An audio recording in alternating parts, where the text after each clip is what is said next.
Hello, everyone. Welcome to World Storytelling Cafe. My name's David, and I'm in Austin, Texas. I'm filming today at my friend Devana's house. Say hello, Devana. Hello. And she will be filming me in my set. You might also see the white cat that appeared in the first videos I sent. His name is Gizmo. Just a lovely, lovely cat. Devana is his human, so be prepared, you might see him. The set that I'm going to do today is totally different from the very first ones I did. I will not be speaking in dialect or anything, and I will do my best not to be too southern in my drawl. My work as an end-of-life doula, that is, a person who accompanies the dying, and I work almost specifically and completely with the dying homeless, has led me into a lot of areas that many tellers that I have come across are hesitant to approach. I have no problems with it because I use these stories, particularly the three that you'll hear today, with my clients, and I use air quotes on that, who are in the process of actively dying. Now that's a very different term, actively dying. However, I have also found that they very much appreciate these stories because it seems to demystify the process and demystify and make the transition so much more gentle. So the three stories I'm going to tell you today, two of them, the first two, are adapted, and I will give credit. And the third story is an original based on Slavic mythology and folklore. So let us begin. The first story I'm going to tell you today is originally titled A Lover in the Night. This is adapted from an original Twilight Zone episode, and I like to use it, though I don't use the title A Lover in the Night. So let us begin. Miss Agnes Jones. Oh, what a lovely lady she was. One of our seasoned citizens. Probably in her early 80s, maybe late 70s, but one of these people that you love to see all the time. Beautiful skin, gorgeous woman, short, very stately, and her hair white as snow that she wore back tightly in a bun behind her neck. You've seen this style.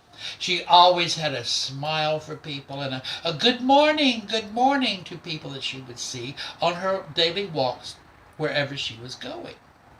One of her favorite things to do was to go down to the bodega, the corner store, and in Hispanic culture, that's what a bodega is. And another thing that she would like to do would be to go over to the deli to see her Jewish friend, Mr. Kluckman, who runs the deli. Now, Miss Agnes, as we always say, Miss Agnes, she was a lovely person. She was a supportive person. Her husband, Harry, had died like 5 years ago, and her children were grown. And like all children, they grow up and they move away, but they keep in contact with you. You know what I'm talking about, my friends, for my friends you are.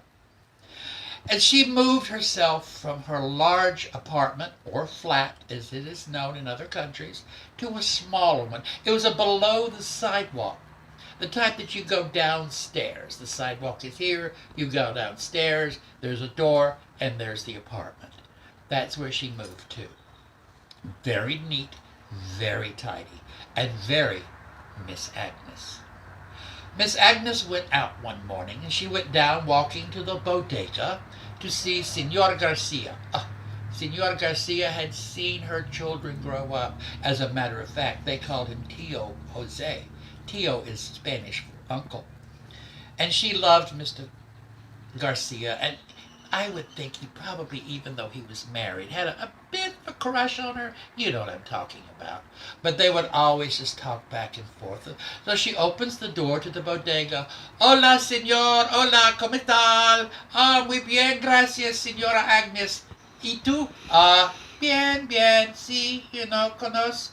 And that's why she liked him, because he was always so friendly, and she took it upon herself to learn some of the language at least. So she was in the bodega looking around, and she got what she needed. And she got some calabaza, and she got some freshly made tortillas, and she got some tomates and tomatoes. And she went up to the counter to check out and says, "Oh, so say, ¿tienes usted las conchas?" "Sí, sí, tengo conchas." Now, conchas are buns, about yay big around, about that thick, and they're covered with icing sugar. And his wife made the best conchas in the neighborhood. "Ah, si, Senora Agnes, I have conchas. My wife, she has just made some. They're still warm. How many do you wish?"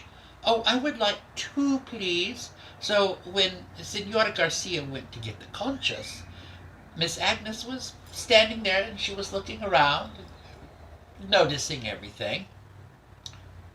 And she also noticed a very tall, handsome, strikingly handsome man, impeccably dressed, walking around in the bodega also. He looked at her and smiled, an enigmatic smile, nodded his head. And she looked at him, she nodded her head too, and she was thinking, "Oh my goodness, I shouldn't have these thoughts at my age. Oh dear, oh Agnes, just quit it. He's just being friendly." So Senor Garcia brings back two of the most beautiful conchas, one with white icing sugar and the other with pink icing sugar, freshly wrapped, put in the bag, gave it to Miss Agnes. She made her purchase, and she left. Oh, she was going to have to go to the post office, so she was going to need to go on the bus.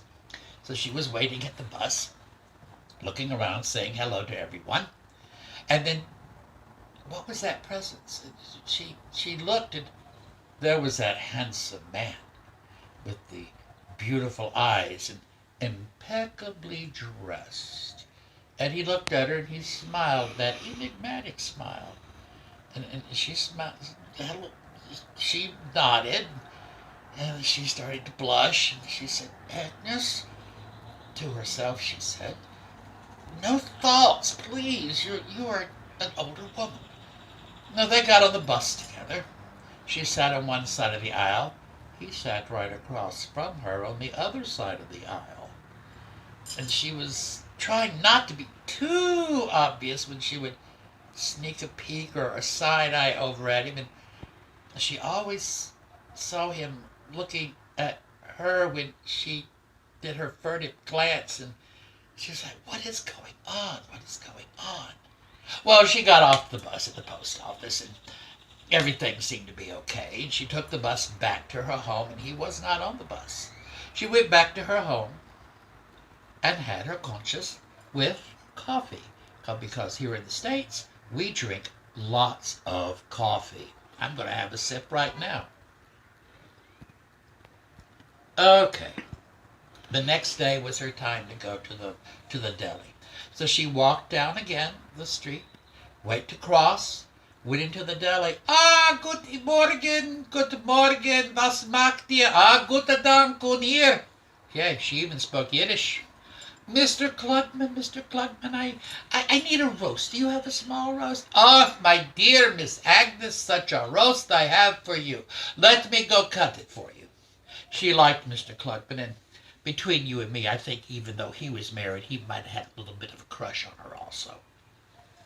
So while she was standing around in the deli looking, says, "Do I need mustard or horseradish or anything?" She looked, and there he was again. That tall, handsome, impeccably dressed man. And he looked at her, and she looked at him, and he smiled a larger enigmatic smile. And she nodded her head, and Mr. Klugman came back. She bought her roast. "Guten Dank, danke, gut. Good. I'll see you later, Miss Agnes. Be good to yourself, okay? Remember, we're closed tomorrow with Shabbos." "I will remember. That's why I'm here, Mr. Klugman." "Take care, my friend." You too. And she left. She went back home, and she prepared her meal.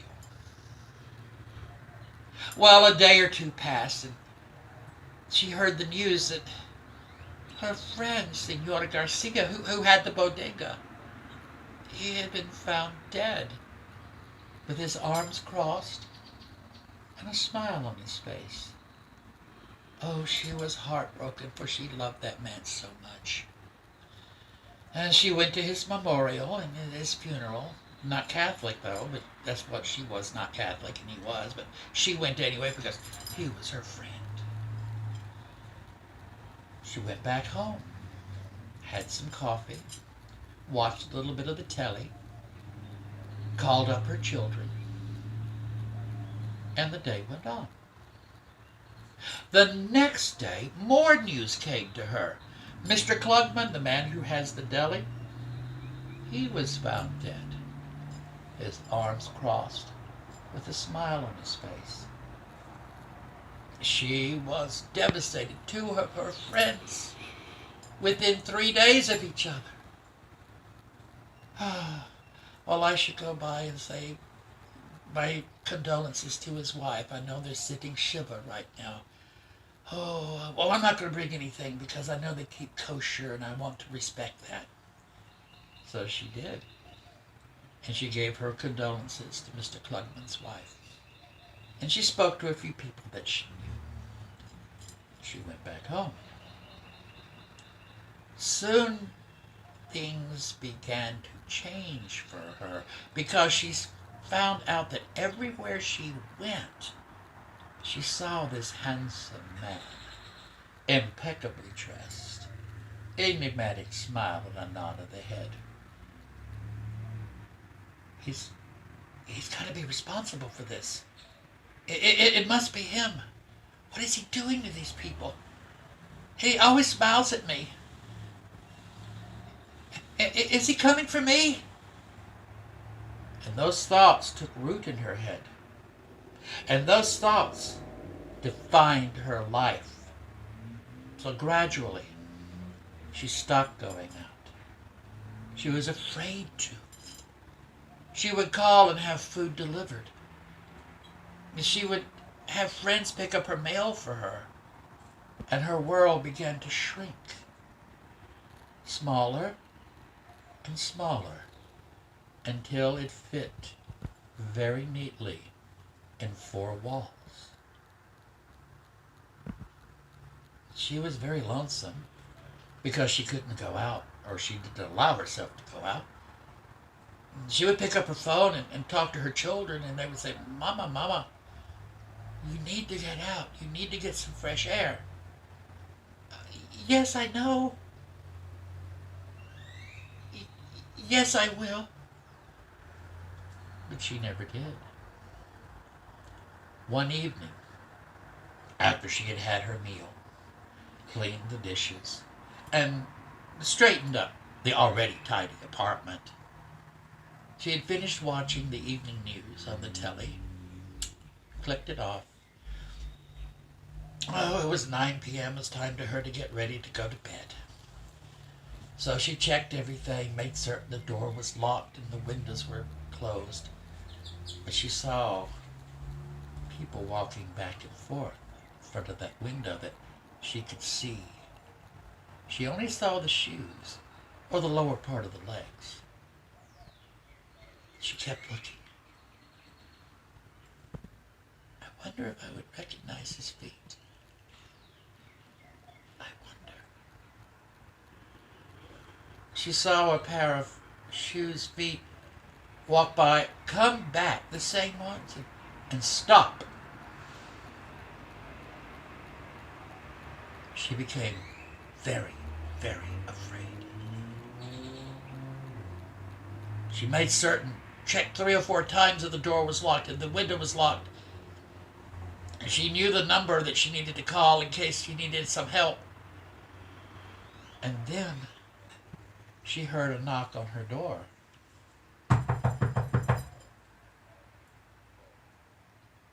Agnes?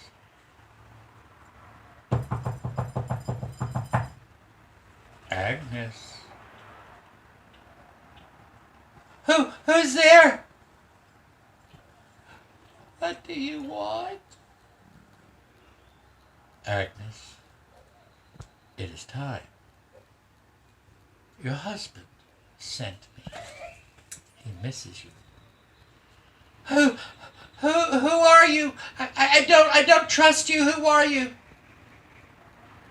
Agnes, please open the door. Your husband sent me. And then those words, she became very, very calm. She understood. She knew it was time. So she went over, unlocked the door, opened it up, and she looked up, and there he stood. That glorious being. Eyes, oh, fiery blue. The most comforting smile, impeccably dressed. Agnes, may I come in? Why, yes. Do not be afraid, my dear. Your husband sent me. It's time. Well, let me leave a note, and I have to get an envelope to put my keys in, and I can tape it to the door. Very well. And so she did. She wrote a note to her children. She got an envelope and got the keys ready. Oh, let me get my sweater. It gets chilly at night, you know. And he smiled and gave that enigmatic smile. Waited, and she picked up her favorite sweater. He helped her put it on. She made certain that she fastened the top button so it wouldn't fall off, you know. Well, let me get my purse. Very well. And she got her purse. She picked up the envelope that had tape on it so she could take to the door. She looked around her apartment that had become her world. One last look. And death, for that's who it was, motioned for her, and she exited through the door. He came behind her, and he closed it for her. She took the keys and locked it, and dropped it in the envelope, sealed it, taped it to the door. Agnes, are you ready? I will see my husband. He sent me. And death, ever the gentleman, offered her his arm, which she took, breathed a sigh, and death looked down at her and said, my dear, shall we go? That is the story from The Twilight Zone. I really like that story. The next story I'm going to tell you is adapted from a short story by Jenny Wirtz, a wonderful, wonderful author. I highly recommend her works for people to read. This is Which Way? No, this one, the title is This Way to Camelot. And I hope you enjoy it. Young Larry Smith, oh, what can we say about him? 8, 9 years old. A regular little boy is whatever that means, but always a rapscallion. He was always doing things, but he was very well raised. Very nice manners. Always respectful to his elders. Now, little Larry, he had an obsession, or an interest, or whatever you want to call it. And it was with King Arthur and the Knights of the Round Table. Ta-da!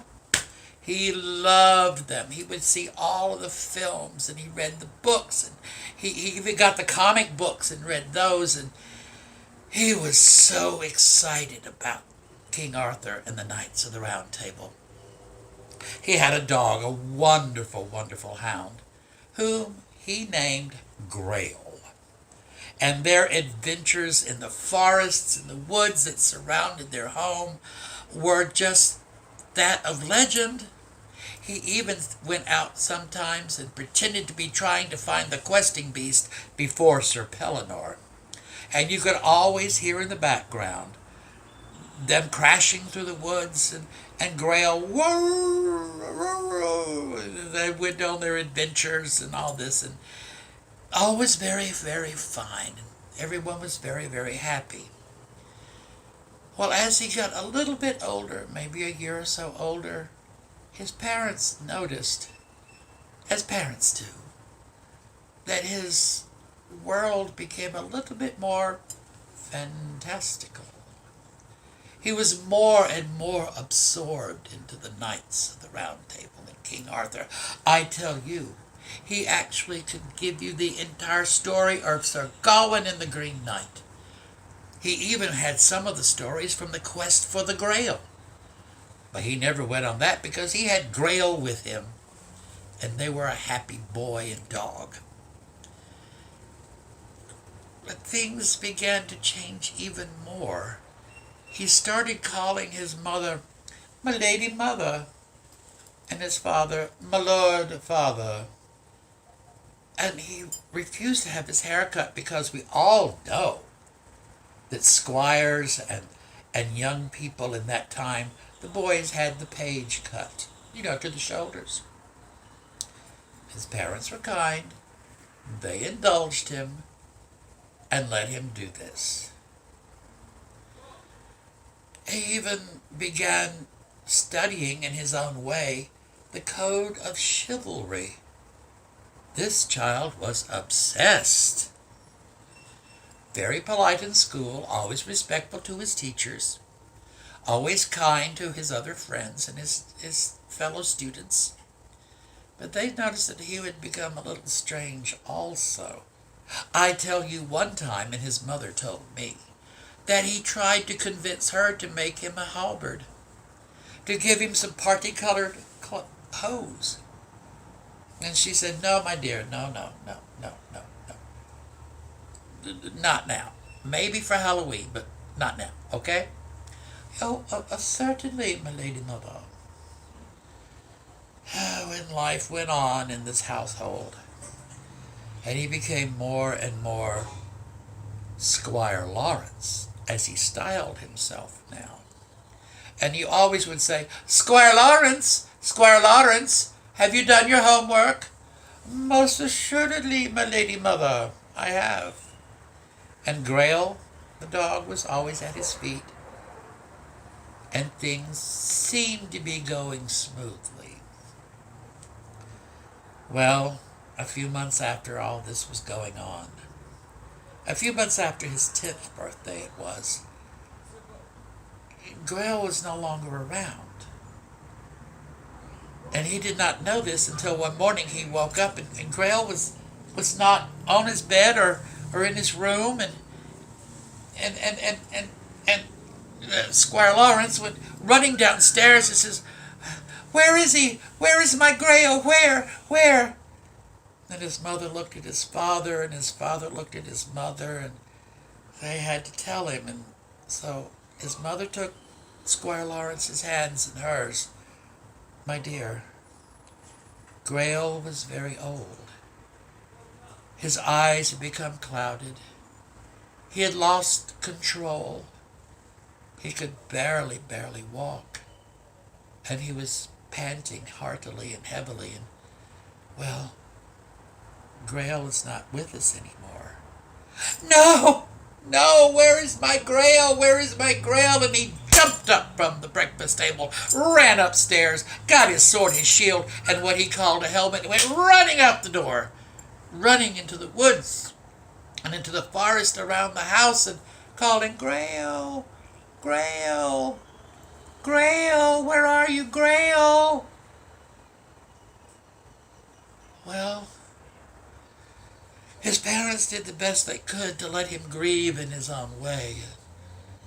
Then they noticed a few days went by and he was not out of this fantasy.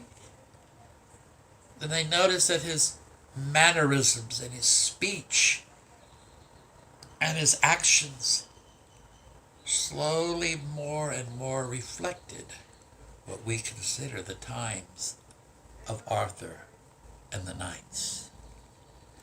He became more and more encapsulated in that gentle but odd fantasy world. His teachers called his parents in. They went, and his teacher said, he's a good student, he's very polite, and we always enjoy having him, but we are concerned. He doesn't seem to be interested at all in what's going on in the world these days. He always talks about quests and knights and ladies and damsels in distress, and I don't mean to be intrusive, but have you considered having him talk to a therapist? Well, his parents were not taken aback at this because they had been considering this for some time. And they said, well, we will. So the parents made the appointment, and 3 days later, they're all sitting in the therapist's office. And the therapist was kind, very, very giving, and very supportive, and very warm, and asked Squire Lawrence questions, and what's going on in your life, and tell me about Grail, and, the usual leading questions. And the session was very nice. No outbursts of anger or tears, just straightforward answers. And the therapist said, Squire Lawrence, if I may call you Squire Lawrence, would you wait out in the next room while I talk with your parents? Most assuredly, great physic, I shall do so. Lawrence left the room.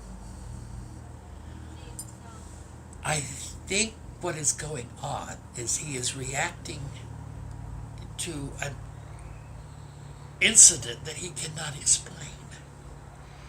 He's not harming anyone. He's not going to harm himself. And I feel, in my professional opinion, that he will grow out of this. Give him some time. Please. So they did. Oh, maybe 3 weeks or so later, Lawrence woke up. He says, Mother, my lady mother, I feel most ill. I hurt. I can't, my stomach. And well, you know what that means. And his mother said, my dear, okay, stay home from school today. If you're not any better by tomorrow, we'll take you to the doctor. Well, that was a miserable day for young Squire Lawrence, for he hurt. He couldn't keep anything down, not even a little water, not even a little bit of Coca-Cola, something to calm the stomach. So the next day, Mother took him to the doctor. And the doctor examined him and looked in his ears and his eyes and held his hands and his arms and took his temperature, poked around in his stomach, and he noticed, he said, young man, what are these bruises? I don't know. It just seems like whenever I hit myself or run into something, a bruise appears. And I didn't want to worry my lady mother. Okay. Let me speak with your mother. And so the doctor talked with his mother and said, I believe he needs to have some tests. Something is not quite right because I've noticed he's beginning to very slowly turn yellow, jaundiced. Here. And he writes out an order, gives it to the mother. Take him to the hospital and ask to see the specialist. So the next day, that's what she did. She called her husband at work, and he met her at the hospital also. Went to the specialist's office. The specialist read the report from the doctor. Said, "Oh, okay. Now, we need to do some tests. Young Squire Lawrence, if I may call you that." "Oh, yes, you may, you may. We are going to be doing some tests as to why you're bruising so easily and why you can't keep any food down. You're a strong, brave young man, as all squires are. So, just wanted to let you know." And that's what they did. They poked and they prodded and they looked everywhere they could think of, and they took blood and did tests and MRIs and X-rays, and we will let you know the results. It will be about 3 days. Here's a prescription. Take it to the pharmacist. It'll help him keep his food down. And so that's what they did. Young Lawrence, Squire Lawrence that is, had not been going to school. But his teachers and his friends had been bringing work home to him to keep him up with his grades. And then that one day, 3 days later, that inevitable phone call. His mother answered. "You need to come into the hospital right now." What? "Bring him. Call your husband. I want him there also." So she called her husband from work, and he frantically told his boss what was going on, and they said, "Go, go, go, go, go." So the father met the mother and young Lawrence at the hospital, and they were at the specialist's office. But it wasn't just one specialist. There was 2 or 3 others there. And they all sat down. And the doctor said, "The results of the testing show that young Lawrence here has a particularly aggressive case of leukemia. We can do what we can do, but we cannot promise anything." And his mother was holding herself as best she could. Young Lawrence was looking around and like he didn't want to be there. And his father just held on to his mother. He reached out and grabbed his son. "We need to admit him now. We can start. We can't promise anything. Do so." "Mother, my lady mother, my Lord Father, what does this mean?" "It means, my child, that the doctors are concerned. And it means that they're going to see what they can find out what's wrong with you and give you some treatment so you can get better." And so young Squire Lawrence was admitted to the hospital. He was in an intensive care unit, an ICU, a private room. He was hooked up to a machine to count his heart. Beep, beep, beep, beep, beep, beep, beep, beep. And they came in and they gave him an IV drip.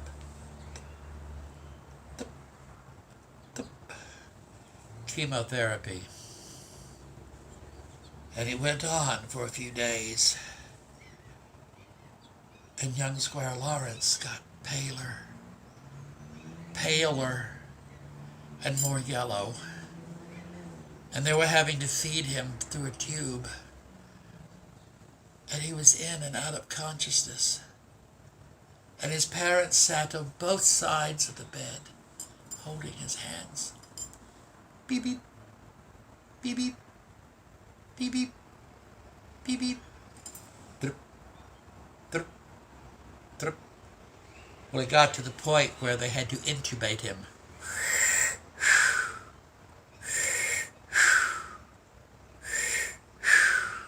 So he could breathe through a tube. Beep, beep, beep, beep. Drup, drup.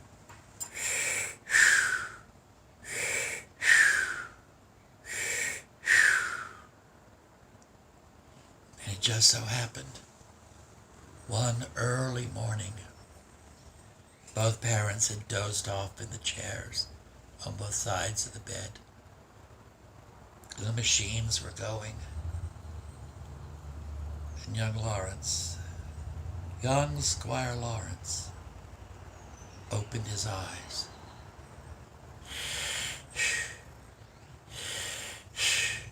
Beep, beep, beep, beep, beep, beep, drip, drip, drip, and he looked around,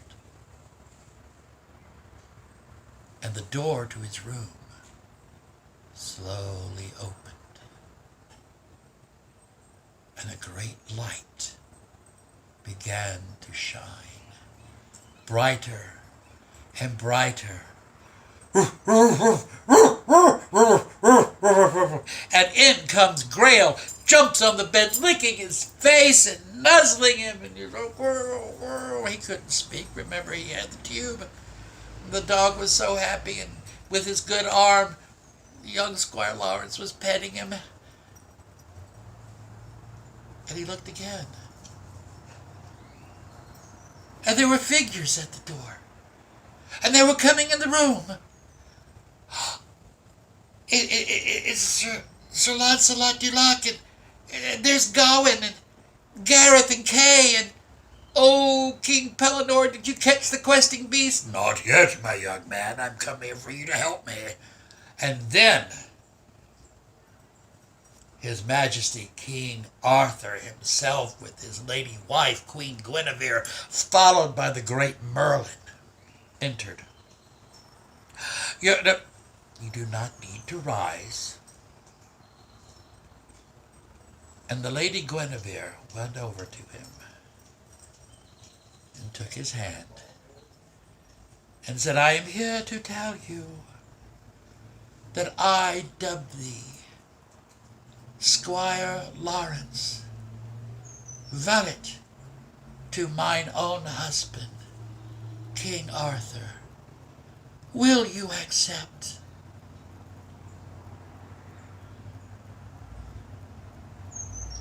Yes, his head nodded. They parted. And Merlin, in his robes of wisdom and his staff of knowledge and strength, came in, put his hand on young Squire Lawrence's head. Rise, Squire Lawrence. This way to Camelot. Beep, beep, beep, beep.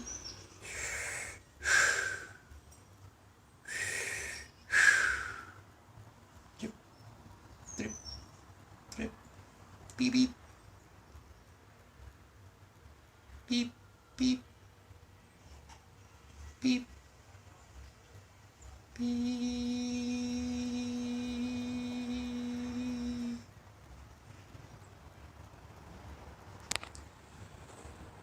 This way to Camelot. That is one of my absolute favorite stories. This way to Camelot. And the last story I have for you today is based on Russian Slavic mythology. And it's an original, and I've told this story at many a funeral, memorial, and other areas, and the people really appreciate it. So, this is how death came into the world. And in that time before now, before your ancestors' memories, when the world was young and the gods spoke in deep voices, there was no death. The gods had banished death to the beyond. However, they had forgotten in their naivete to grant eternal youth. So there it was, humans, animals, plants, even the rocks of the earth withered, withered, withered. And they cried out, give us release! And Mater Zemlya Soria, moist Mother Earth, she upon whose very breasts we walk, called a council of the gods. And it was decided to send the twins, to the beyond to bring death back into the world. And the twins went, and they got to that point, and we all know that point when you step over into the beyond, and everything was quiet and peaceful and gentle. And they kept on walking, and they came to a dacha, a wooden cabin, which is, in their minds, they knew that's where death was. So they went up and they knocked 3 times on the door.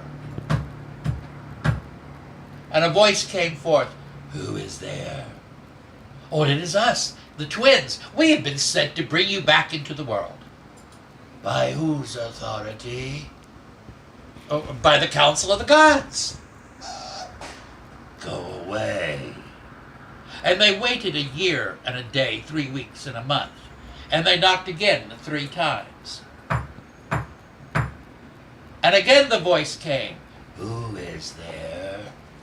And they responded, "It is us, the twins. We have been sent to bring you back into the world."